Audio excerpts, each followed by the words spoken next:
Hey y'all, it's Mr. Allen back again with another video. Any support you would show to the channel or the video would be much appreciated. With that, let's get right into it. Today we're going to be talking about the new hit JRPG from Square Enix, Final Fantasy VII Rebirth. With that, let's get right into it and talk a bit about this game. I'm just going to be kind of rambling and talking about it today and giving y'all my overall opinions. This is the second part in the Final Fantasy VII Remake trilogy. The original Final Fantasy VII is a pretty older game, originally released on the PlayStation 1, if I believe so. So to just kind of show you the difference, this game was released on the PlayStation 5.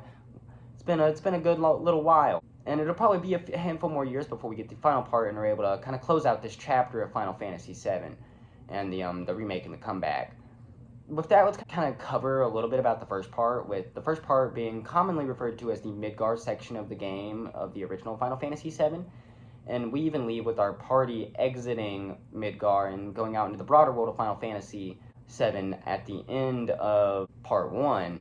And thankfully this game has a little refresher recap right at the beginning of the game, just in case you're wanting something like that or it's been a while since you played the first part.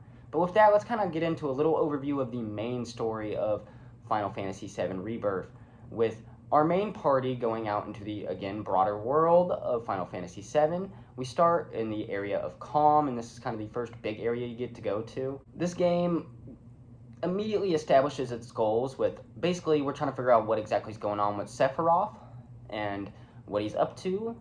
Him dash Jenova, depending on which one it is. We're not exactly sure. There's no confirmation on who's doing what or who's pulling what strings yet. We don't get that confirmation in this game. That's definitely going to be a part 3 thing for sure.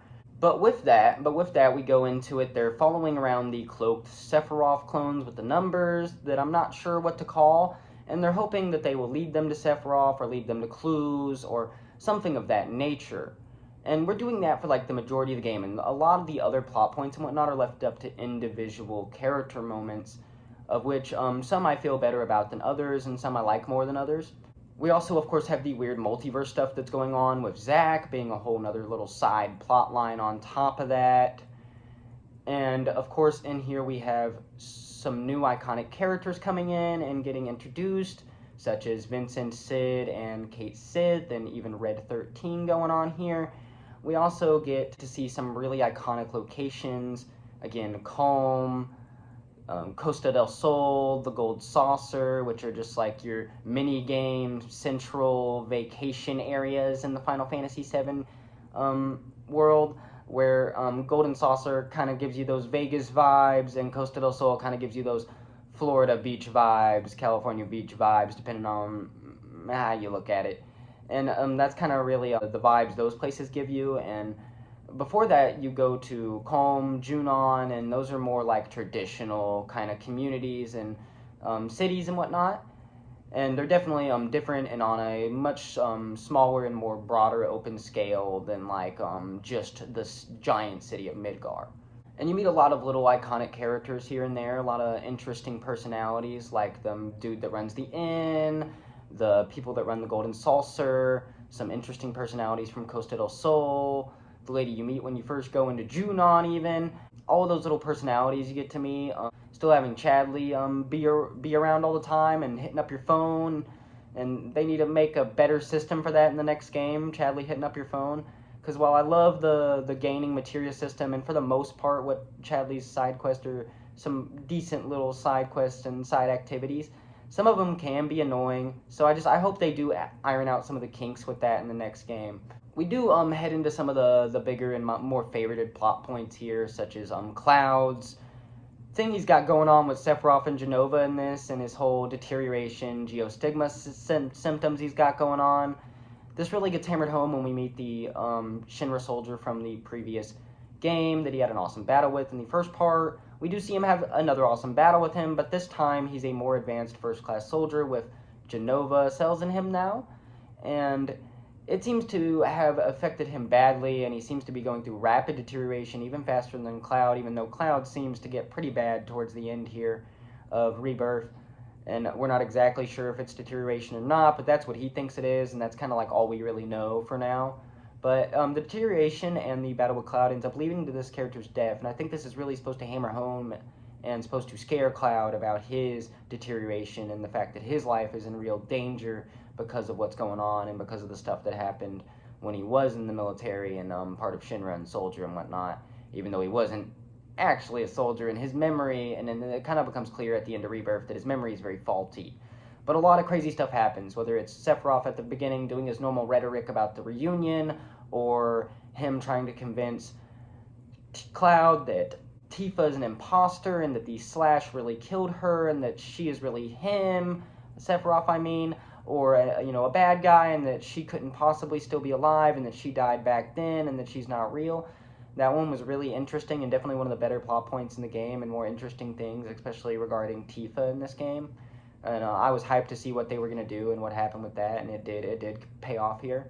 We also get to see Cloud, of course, help Sephiroth get the black materia with Sephiroth just trying to convince him to give him the black materia, and he seems to be falling for it. In fact, he even gives Sephiroth the black materia. I will never forget the disappointment on Barrett's face when this was happening, and he kind of betrayed the group, even though they quickly realized that there's something wrong with Cloud, especially when he was trying to attack Tifa, and then realized that he was a madman, and then tried to save her, and basically they both ended up almost dying.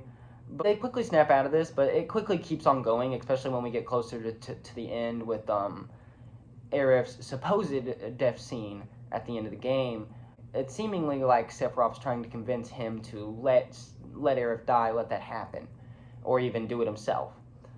But there's a lot of other interesting plot lines, like Barrett's thing with his daughter not really being his, but being his best friend, and the tragic things that happen to his best friend and that have to happen now because his best friend has gone literally mad. And it's crazy because there's so much suspense behind it because he's being accused of crimes from a guy that has a gun as an arm just like him, and it really makes you think and really makes you wonder what's about to happen. And I think it's very interesting, especially, not having played the original 7 in a while. I wasn't quite expecting it, even though I'm a big fan, you know what I mean? It was really cool, and I think they really nailed all the Barrett stuff here. And I think for the most part, you could say they nailed all of the Red 13 stuff, too. I love to see his people, his community. I love to see the people that can't enter the live stream. I can't wait to see what happens in the third game with them, if there is negative repercussions for our party not giving them the black materia, if they come after them, if they don't like that they're lying. We'll just have to see on that. The only thing I will say about the Red 13 stuff is I will say it's off-putting, it's weird. The young voice is completely normal for the game. I was expecting it. I knew it was coming. It happens in 7. But the fact that it's so young sounding, it's just, I kind of just find myself preferring the older, wiser personality and sounding Red 13 I'm used to, where this one just sounds so young, and that wouldn't be a problem, but his personality feels like it has entirely changed as well. And I'm really not a huge fan of it, and I just kind of, it was very off-putting for me personally, but definitely not game-breaking or character-breaking, and I still loved most of the Red 13 stuff that happened here. And of course, we know that we're probably going to Wutai in the next game and whatnot, so Yuffie and them will have bigger story arcs then. We do meet characters like Sid and whatnot here. He mostly acts as fast travel in this game. I hope he'll, most people think he'll become an actual party member in the last game. They're saving that. But he does work as an awesome fast travel system, whether it's flying, his driving vehicle, his boat vehicle. It's pretty awesome stuff, and definitely one of the more interesting, kind of like a good change of pace in the game for sure, to have that travel mechanics and whatnot there. And then, of course, there's the iconic appearance of Vincent Valentine, one of my favorite Final Fantasy characters of all time, probably. And, of course, in my opinion, he had one of the best boss fights in the entire game here. Awesome boss fight. And, I just can't wait to also probably get to play as him and to see him in the third part more extensively and whatnot, because he was only kind of in the, little bottom latter half of Rebirth. We also have the stuff going on with Shinra. Shinra and his Turks are up to no good. The new president of Shinra is, of course, now his son, Rufus Shinra. And while at first it seems like Rufus Shinra might flip onto the good side and start maybe not being a terrible, evil businessman, he quickly realizes that he still has an interest in the ancients and trying to figure out if his father happened to be correct or if there was anything to the whole Promised Land thing involving the ancients. And that's why him and his Turks are hunting down Aerith for the majority of the game, and that kind of still puts them on the side of the bad guys and makes them an enemy, even though it doesn't feel quite as, because it's Rufus, it just doesn't feel quite as serious as all the Sephiroth stuff going on for whatever reason. And I don't know why, but it's not like it isn't. They are trying to kidnap one of our party members. it is definitely a smaller plot line, and I definitely do still look forward to see how that goes in Part 3, and if they end up going pretty much the same way with it or whatnot. I'm assuming Part 3 will probably have the majority of the changes, story-wise and whatnot, as far as the trilogy goes. With that, we kind of get into the in-game stuff here, where we're going to Nibelheim, and then we're going to the Temple of the Ancients, and then we're going to the Forgotten City. At Nibelheim, when they revisit Nibelheim, we kind of get more clarification on what really happened in Nibelheim, even though it's still very foggy and unsure, and you get confirmation that they're not sure, basically, and that the Nibelheim flashback is not entirely accurate. As a broader Final Fantasy fan, or as a fan of Final Fantasy VII Crisis Core, you might already know that or know more about that, and be able to already tell those things, like Cloud having Zack's mannerisms in the flashback for Nibelheim with Sephiroth. After that, we go into the Temple of the Ancients, where we have the big Cait Sith character development, and Cait Sith was a really underrated character, both gameplay-wise and everything in this game, in my opinion. And while he betrayed our party, he ended up regretting it, realizing he really messed with our party, and then he saves them from the collapse of the Temple of the Ancients, and almost loses his own life at the same time. Thank goodness he didn't. They definitely tried to give us a scare with that. But overall, I thought Cait Sith was a great new character, and he got a lot of spotlight that I think he has deserved for a long time. And it was really great to see a lot of people take a shine to him during this game, and I really enjoyed him.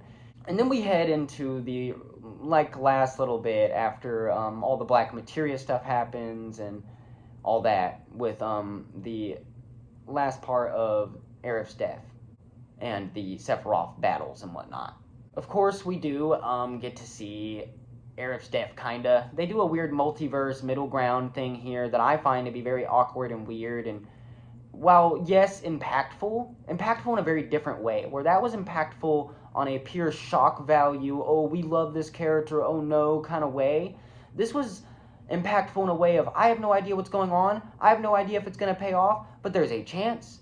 Again, that's the huge thing about this game, is a lot of the payoff has to happen in Part 3, and this game really left itself open for that. And a lot of the questions, this game gave us way more questions than answers story-wise, for sure. And that's why I do think the story is probably the weakest part, even though I do love the story here. That does not discount that the story itself is probably still 7, 8 out of 10 at least, you know what I mean? It's still a great story here. You can also tell there's more things going on, like they split into the third multiverse, where Aerith is supposedly, alive and lived during that moment that we kind of get to see them flash back and forth between. This is signified a lot by us not seeing her dumped in the water, by Cloud still seeing her, and this also plays into the whole deterioration thing with him, and also the memory thing with him, and him not being able to handle or process Zack's death and now Aerith's death. The only thing that kind of links it that Cloud isn't entirely crazy and that there is a multiverse kind of thing going on is the Red 13 can feel her presence, and the giant crack in the sky for the multiverses that Cloud, Aerith, and Zack can all see in their respective worlds gets even worse and crazier looking as our main party heads off into whatever adventure that we're about to start in at the beginning of Part 3. And that's kind of how the game ends off. And I think it ends off very weird, very confusing, but not bad. It had its moments, and it definitely could have been way worse. They could have butchered it way worse. I will say, for me personally, it fell short, and I don't think it'll be quite as impactful or nearly as memorable as the original death of Aerith and the impact it had in the original 7. But we'll just have to see if maybe they can make it worth our while in Part 3. With that, I want to give a brief opinion on what I thought about Zack's little multiverse story here. To put it bluntly, I didn't like it. And to kind of describe it in the best way I can, it felt like it was a bad fan fiction. At least to me, it didn't, it was very, again, weird, off-putting, felt unneeded, or even out of place at times. And I felt like, it really felt like we were just putting this in here because we wanted Zack in Remake, we wanted to play as Zack in Remake, and Zack's a really popular character, and we wanted Zack in the game. And you kind of see Zack go down two little things in this, and he's not in the game nearly enough, just a little more than Sephiroth, is a good joke I like to make, because Sephiroth's only playable for one little section during the Nibelheim flashback, where you can play as him a few times. In one scenario, he is saving the beat-up, passed-out Aerith, and this ends up not leading to much, because most of the character appearances we see are like not them. You know, they're passed out most of the time, and when they do finally wake up, it's unclear whether they woke up in that universe or a different one, or what exactly is going on, and it becomes very unclear. Mr. Allen from a later point in time, and I kind of forgot to mention a thing or two in Rebirth here, just because it's such a massive game, and that's like the first thing I want to mention here is that this game is truly massive. Like, the platinum for this game is huge, insane, and I don't personally ever plan to complete it. It gets up there in hours, 70, 80 hours easy, you know, on trying to platinum this. And I would say that it's just kind of crazy, the amount of side content, the amount of mini games, the amount of different little stuff to explore and see here is just kind of crazy. I just kind of wanted to reiterate that, because just when you add all the side quests and all the mini games and all the main story and all that up together, it really is a massive game. I really wanted to hammer home a little more about the mini games as well, just because I kind of glazed over it in my video there. And I think that if you're a minigame type of guy, this is going to be your game. There's so many minigames to choose from. Definitely a large variety here. Some of my personal favorite standouts are like the Chocobo Racing and Queen's Blood card game that everyone's talking about and wants them to just make into a game. There's also the opposite here because of the massive variety of minigames. There's also some not that great ones, some ones that aren't that good, like the Kate Sith one towards the latter part of the game, just as an example. There's also some just kind of ones that I see as kind of almost neutral. Like, I think they're cool, but I think they kind of missed the mark and that it could have been a lot cooler. Like the 8-bit fighting mini game. I think that could have been a lot cooler, and it's just kind of janky and weird, and I'm hoping they kind of edit or fix that a little bit, because I really feel like that could have been definitely like one of the cooler mini games. And I still I don't have too much ill will towards it, because I still think it's really cool to see, and I'm glad they put it in the game for sure. And it definitely isn't the worst mini game of the bunch. With that, I also kind of glazed over the significance of the black materia, as well as the significance of the white dash clear materia that Aerith creates and kind of has throughout the course of the story until she gives it to Cloud. I know that Cloud, of course, ends up with it at the end of the game. We don't know exactly what that means, and we don't know exactly what the clear dash white materia is going to end up doing or what its significance is, and that's definitely going to be left for the third game here, the third part of the remake trilogy. But we just established most of the information we do know, and we do know what happens with it in the original 7, but we have no idea if they're just gonna repeat the same things or if it'll end up having different or more significance or what exactly they plan to do. As for the black materia, I did like loosely discuss it, and it's the super bad dark magic materia that creates meteor and is the thing that can destroy the whole planet, and that's why everyone wants it. That's why those guys that want to, in their own existence, want it. That's why Sephiroth and Genova want it. But all of our bad guys want it because it destroys the planet. Cloud also, apparently at the end of the game, ends up with the black materia, and we don't exactly know what that means either, or what's going to happen with that. We don't know if he plans to give it to Sephiroth like he almost did, or what exactly is going to happen with that. We just know that it definitely will play a large significance, both of these materias, later on in the game. And I think it's really cool to give a bit more story significance, you know, to revolve some of the plot around their very unique materia magic system that I like sometimes more than others personally, because I don't personally think it's the best magic system in fantasy, but it is a pretty good one, and it's very unique.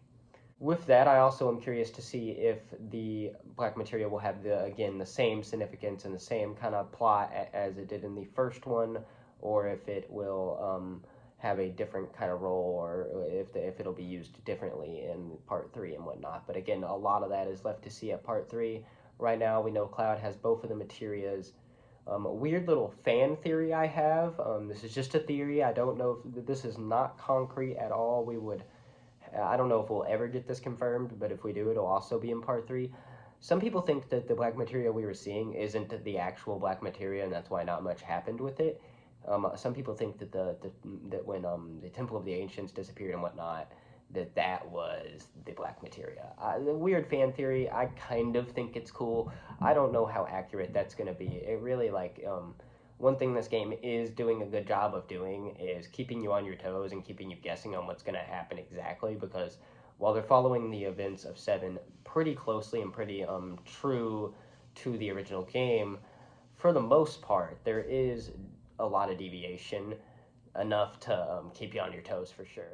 Also, I didn't go into too much of what Aerith and Tifa did in the game, just because other than that little plot line with Tifa and Cloud, it's really left up a lot to the player, and if they choose to go on dates with which one, and it's kind of left up to their individual relationship that they build with Cloud and have with Cloud and the party throughout it. And other than their developing relationship, because them themselves, Tifa and Aerith, kind of become besties throughout the game, at least in my opinion. It's mostly just them connecting with the party and their relationship building with Cloud. Of course, with Aerith, there is another layer with her not exactly knowing, or us not exactly knowing, what's going on with Zack and what happened with her ex-boyfriend and the old soldier she used to know.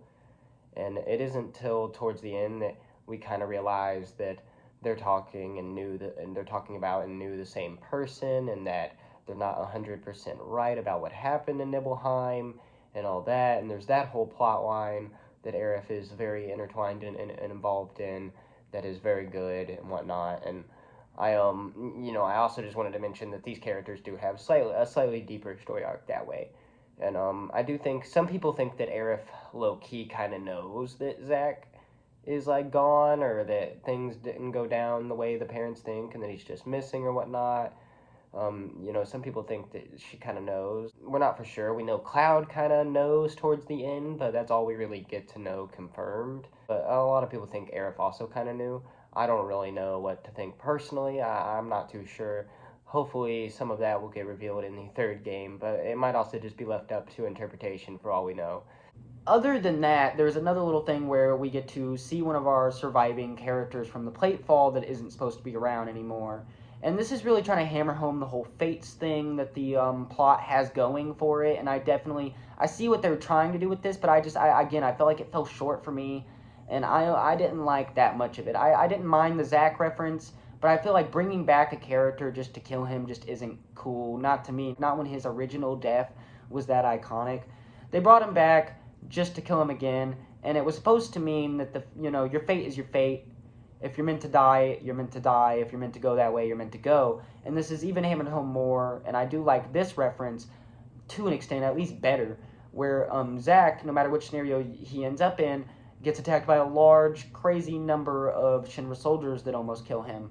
And this is definitely, of course, a reference to the end of Crisis Core. So let's just hope I'm wrong about all that, and that in Part 3, they make the Zack stuff better, they make the Zack stuff make sense, and that maybe I come around on it, and that I feel like, maybe I see where it was going. But with that, let's get into the rest of it. The music, the visuals, the gameplay, the stuff that really makes this game in a whole nother league than most games and JRPGs in general right now, in today's modern day, and that I think this really has made this shine, is what's giving it all the critical acclaim and great reviews and whatnot, is the stunning gameplay, music, and all that. As far as music, it's a Final Fantasy game. The music is stunning, and it's Final Fantasy VII, so that's just a bonus. It's excellent. Reprised original tracks, old and new. Everything here musically is amazing, from battle tracks to emotional moment tracks to the tracks they play during major moments being mostly good. There's an odd placement or two, I agree, similarly to the original remake, but overall I'm very pleased with the music, and I think any Final Fantasy fan, anyone that likes that kind of music, or anyone that really has an ear for music in general, in my opinion, would think this stuff is stunning. As far as visually, there ain't too much to complain about visually. The game is stunning visually. And for the most part, frame rate wise and whatnot, it looks great most of the time, and it runs very smooth and very fluid. And I think they're getting even better and better with that, just like they are with the side quests. I feel like also the side quests and side content is just also getting better in this game. It's better than it was in Remake. It's better than 16. It's better than 15. And I'm just glad to always see them trying to improve that stuff. And I think we just need to keep setting the bar higher, because that's what's going to make people stop complaining about your side content, stop complaining about the way the game looks, all that stuff. And I know none of that stuff can be perfect. It's hard to make that stuff really work, and people do have a bit too high of standards, so it's not really a complaint when I talk about those things. But you know, this game is really just out of this world with that kind of stuff. And as far as like cutscene visuals and whatnot, you know, it's just, it'll leave you speechless at times, and it's one of the most stunning games in my opinion on the market visually. Gameplay wise, it is basically Remake 2.0. It's just Remake Plus. My favorite little addition is the new additions to Cloud's personal combat. Of course, I think they really improved him, and it just felt like a lot of characters had a lot more than he did combat and gameplay wise, and now the field feels a bit more evened out and whatnot, and I feel really good about that. The new characters combat and whatnot are great. I think Kate Sith again was really underrated, and definitely the coolest new one personally. But I would say Red 13 is a close second. He's also super cool, and those are our two new main players. Again, they kind of changed up a thing or two about the other characters, but for the most part they play very similarly. It's not a bad thing. It's great that they kept it very similarly and just kind of tried to improve and make it more fluid and whatnot. The new special move attacks things that they got are really cool too. The leveling and whatnot works very similarly to Remake and is, you know, fairly satisfying and not too grindy and whatnot. And of course the materia system is still what you would want it to be, and is still very similar to Remake, just kind of again kind of trying to improve and expand upon it and to just try to make it better. Overall, the menus, stuff like that, are very functionable. They look nice. They're just not quite on the coolness level, not quite as visually appealing as, like, for instance, the Persona 3 menus and whatnot, which I think are really a standout little feature of that game. And but I do think they're perfectly functionable, and they do look great, and it definitely still looks like a Final Fantasy kind of menus. And going back into the side quests, you know, they're really they're really good. They allow you to really get a good expansion into the world. They allow you to feel more absorbed into the world. They allow you to get a better look at our main party, whether it's a random quest with Red 13 or Aerith or Tifa or Barrett or whatever it is. You know, it really it allows you to get to know your party better. And if you find a side character that you really like, whether it's the guy that runs the Golden Saucer or one of the many other side characters we get to meet in this game, you know, you can definitely, most of them have side quests that correlate or whatnot, or even main quests depending on the character. So yeah, that's my overall thoughts on the game and just kind of how I feel about it. And overall, my thoughts are very positive. Again, if I had to score it, probably 8 or 9 out of 10 overall. And I really wanted to recommend this game to everyone, and that if anyone is considering getting into Final Fantasy VII and is just not quite sure, maybe this will push you over the edge a little bit. With that, that's basically all I need to say about it, and definitely let me know what y'all think about Final Fantasy VII Rebirth and the entirety of the Remake trilogy down below, as well as just a little curiosity question. Let me know down below which one was better, Final Fantasy VII Rebirth or Final Fantasy 16. I think it was a very close call to me. Both are great games, both at the top of their field for sure, and had their things that I liked better about them individually. But overall, I think I like Rebirth and Rebirth's characters and themes and plot overall just a tiny bit more, even though I will say it was a close call and a hard choice to make for sure. But with that, that'll be the whole video, and y'all have a great day.